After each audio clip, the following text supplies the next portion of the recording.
Voilà, bonne chance donc au Gueldard de Kourou. Mercredi prochain, la Coupe de France, match choc groupe A, deuxième division au stade de la Route de Lorient, comme au plus beau soir. Brest, le leader contre Rennes qui joue les barrages, ça devait chauffer et ça a chauffé. Christian Jean-Pierre.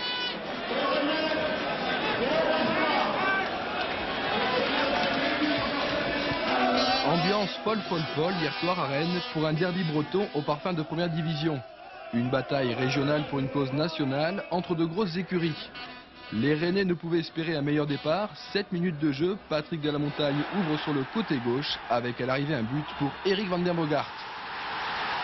Les Brestois réagissent un quart d'heure plus tard sur cette contre-attaque où l'on retrouve à l'arrivée un tir de bouquet et une transversale.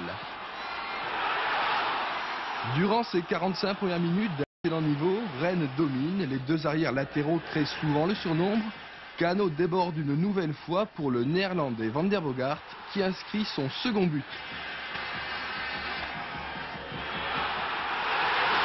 On pense alors que Brest est très près du chaos, d'autant que côté rennais, Patrick de la Montagne réalise un véritable festival et régale les 20 000 Bretons présents.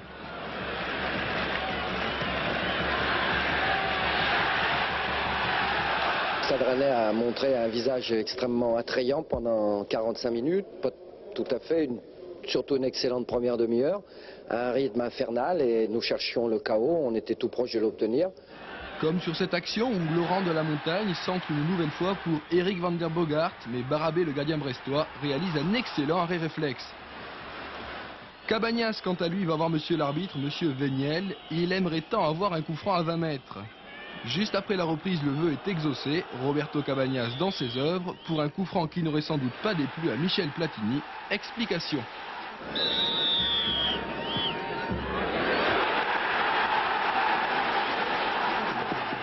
Je pense que j'ai beaucoup de chance pour marquer les buts.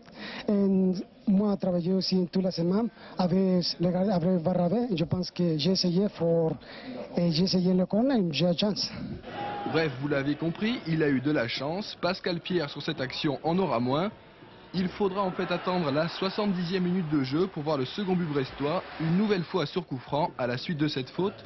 On attend Cabagnas, mais c'est Paul Le Guen, auteur d'une superbe seconde période, qui perfore la défense rennaise.